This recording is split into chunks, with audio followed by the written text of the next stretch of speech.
Hey everybody, what's going on? This is Ryu here. I'm sure everybody heard about the Connecticut, I believe it's Southington, California, Southington, Connecticut, where they're trying to burn all the violent video games and violent movies, stuff like this and everything here. Well, I think that is actually wrong to do. For one thing, what happened to the talking part? What happened to the we're going to sit down and talk to people? Talk to our children, tell them the differences between real and fake. What happened to this? Are we basically, to me, I just kind of believe that the parents who agreed to, we're going to take all our child's video games and all our child's violent movies and we're just going to throw them into the fire and burn them. You don't care about your children. You just let your children run you instead of you doing anything else. Because when I was growing up, I had to learn about rules and regulations. Like, if I wanted a video game, I had to show it to my parents or my older brothers to see if it was safe enough for me to play until I got older. And most of the time they all got up and said, yes, this is safe for you, you'll play this. Most of the time people, I think either like relatives of this, just kind of get up and say, well, everybody else is playing this, you should play this too. And there's no rules, regulations, or anything of this though. Because I know some people in the world are kind of saying, well, because back in the day they try to say like, well, besides the ESRB rating, there should be more rules. But one thing I should say is though, it's like this. If your child really wants to play Call of Duty, as parents who have kids like this, you should actually do research on the games they're gonna get before you let somebody buy it for them, like a relative, or if you buy it for them themselves. So then that way you'll know what they're gonna walk into before they walk into it. That's one security measure right there though. Do your research. Research the game, find out what the ESRB rating is. For every game in the world, there's always a ESRB rating. For every movie out there, it says like rated R for mature, rated this for freedom, rated this for teen, rated E for everyone, rated this, rated that for that. There's always commercials and stuff on TV that kind of says rated T for teen, rated E for everyone, rated M, rated R, things like this. If you don't know about the ESRB rating, do your research. That right there, second thing you should do your research. Know about what the games are that you're all going to get your child before you actually go get it. Do all the research you have to do before you walk into the store and say, I'm actually going to buy my child this game. You shouldn't let your child run you because you're supposed to be the responsible adult here. And at the same time, let's just say, for example, and I do mean if they did actually succeed in burning all these video games and movies and stuff, and this and everything here though. Well, one thing about it though is that you're probably going to make some rules up that somebody's going to have to pass that's going to cause people to lose their jobs. Now, I know we're supposed to be in a sort of recession and we're supposed to be getting better, but how is things gonna get better if you are reversing tracks? You're supposed to be things getting better. People are supposed to be getting work and doing things like this.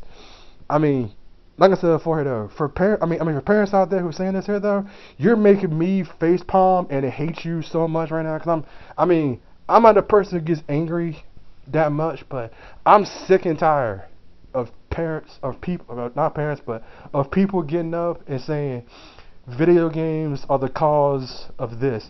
Video games are never the cause when it comes to anything here though. Most of the time when it comes to anything, it's either one or two things. Number one, I didn't teach my kid self-restraint and he just basically did this. Or number two, my child has some mental problems. Something wrong with him. Simple as that.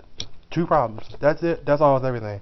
I know that's wrong to say, but most of the time, all the issues that happen with people, there's something mentally wrong with them. it's not the video game that taught them anything, because most of the time video games are a way to escape reality. They're a way to basically make you forget about all the things that happen in the world. For example, there's actually a guy that I know online that he used to work for a bakery, and he said he hated his boss a lot and everything here though. And I believe, or I think, that the only thing that basically saved him from basically going insane was a video game. Sorry about that if I'm saying that wrong and everything, and sorry for saying this in the wrong way, but I'm just trying to say, it's never the video game. Most time in the world, people want to slug somebody in the face because they're so annoying to talk to, and because it's so annoying to talk to. And most of the time, the only way to actually escape it is to either to become an alcoholic or play a video game. And since I don't drink, video games are the best way to go, because it helps you forget about all the bad stuff and look towards something good the next day. A lot of people kind of say, well, video games affect you mentally.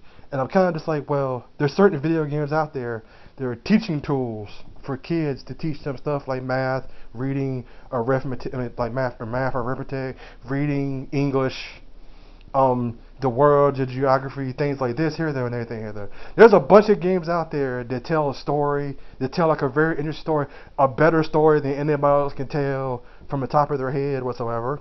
Or they basically have like interesting graphics you look at, so you go, wow, this world is incredible, it's nice and beautiful, oh, the graphics are nice, oh my god, I wish I could live in this world. Oh yes, there's a lot of games do that. I mean, there's a lot of games out there that teach a story, there's a lot of games out there that do everything. There's a lot of games out there that, yes, they have violence, but it's nothing as violent as, as a lot of people are saying what they are.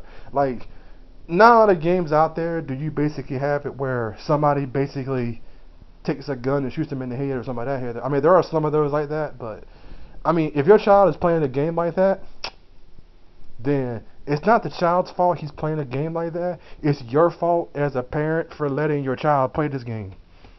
I mean, a lot of people make certain games because they know, because they want, basically, they want fans, they want people to like them, and because they want to keep making money so they can keep making more games. It's basically a business. I mean, it's basically a job, a business, and basically people look forward to it every day. And you doing this is making people not only work at their jobs, but to also lose, the one thing that I actually like doing, because it relaxes me. Because I kind of believe without video games in the world, a lot of people would be fidgety. I'll say it that way. There'd be a lot of people pissed off and walking around, like. I mean, with video games out here, we got to meet people all over the world thanks to online internet.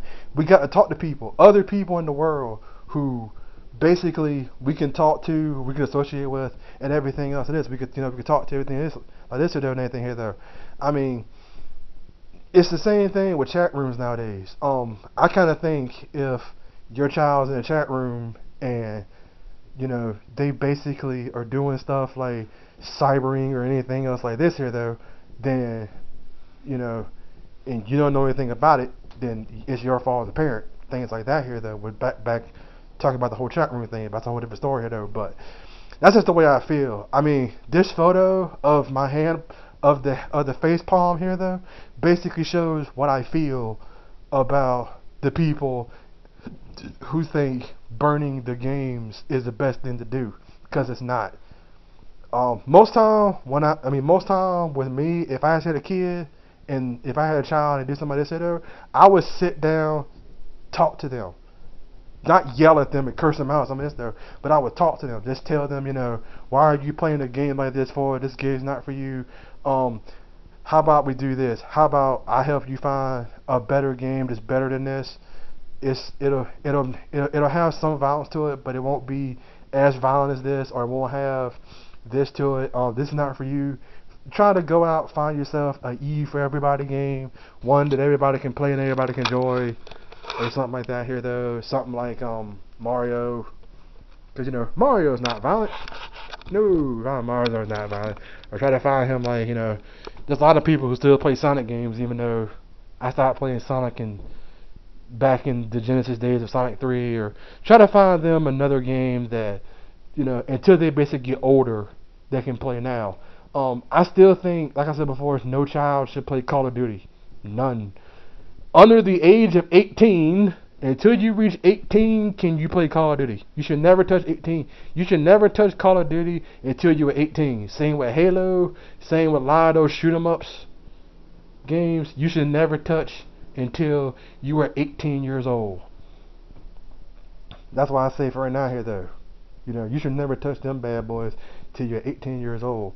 But not all games are, like I said, not all games are bad, and I still think that you know, the whole thing about the whole burning is kind of stupid, and I'm still facepalm about that. I'm just like, So, that's all I got. That's all I really got to say about it for right now here, though. And hopefully, I actually made sense. I do apologize if I didn't, and I'll see everybody the next time. Then, this is Ryu here. Later.